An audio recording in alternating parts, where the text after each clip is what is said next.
Bushido blade. The Bushido blade, Bart and Arrow.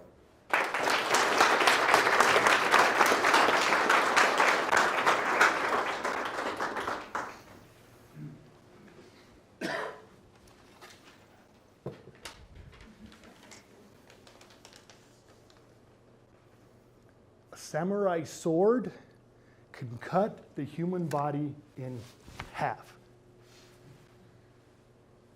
The blade is exceptionally strong and sharp.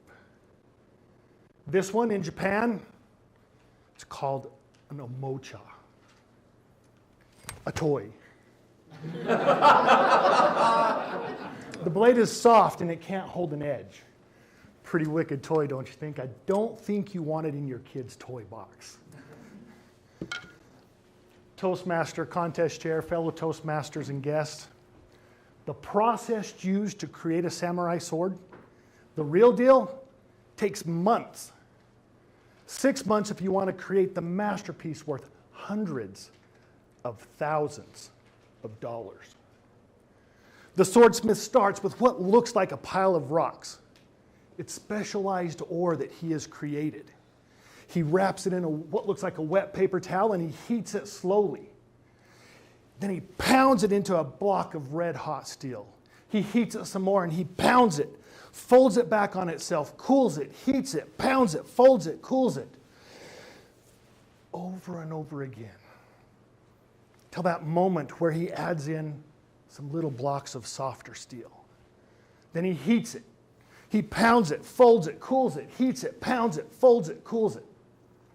Creating the perfect mixture of strength and flexibility. It's strong, but not brittle. Now he's ready to handcraft the samurai sword. Life does for our soul what the swordsmith does for the samurai sword. Pounds us and folds us. Life lessons learned through adversity make us stronger, sharper, and flexible.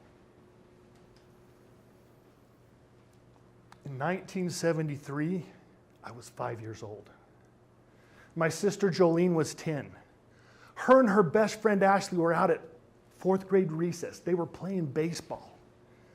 Jolene and Ashley were in line to bat. It was Ashley's turn. She stepped up to the plate. Here came the pitch, and it was a swing and a miss. But instead of stopping like I just did right there, Ashley spun around like a ballerina with the bat still in her hand. And as she did, the bat hit Jolene in the side of the head. The nurse called my dad. Mr. Merrill, Jolene, I think she's okay. She has a headache, threw up a little bit. Probably need to get her to the doctor. 20 minutes later, we're in Dr. Baxter's office. He checks her out. Everything looks okay, but I would like to keep her in the hospital overnight just for observation. My dad had his hands full. My mom was in California at my other sister's house who had just had a baby. So all of the responsibility of us kids was on his shoulders. And now his daughter's in the hospital with a concussion. It was a sleepless night for him that night. The phone rang at 4 a.m. A blood clot had formed on Jolene's brain. She was dead.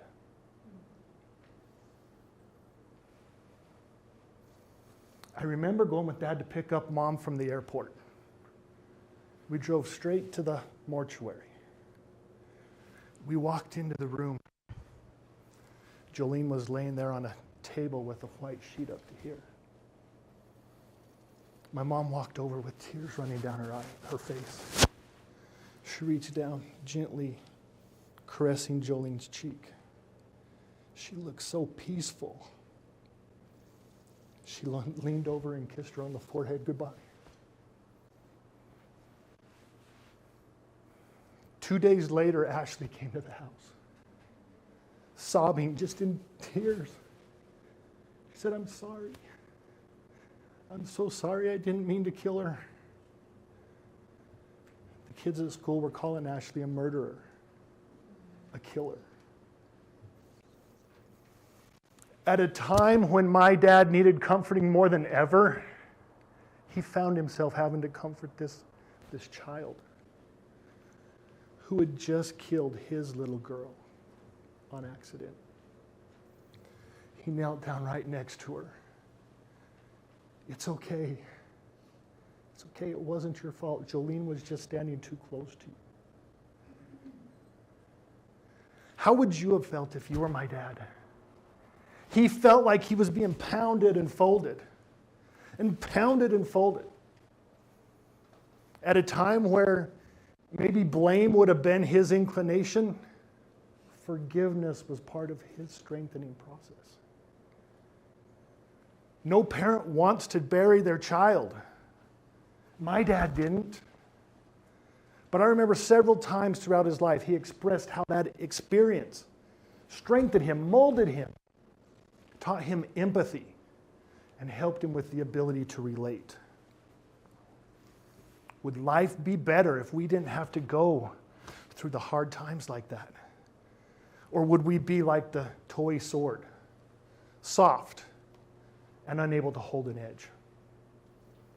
Like it or not, life is what it is.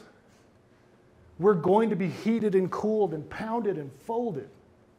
And when we are, we have a choice. We can give up or step up and become stronger. So when you feel like you're being pounded and folded again, remember, you will be polished, sharpened, and you will hold an edge.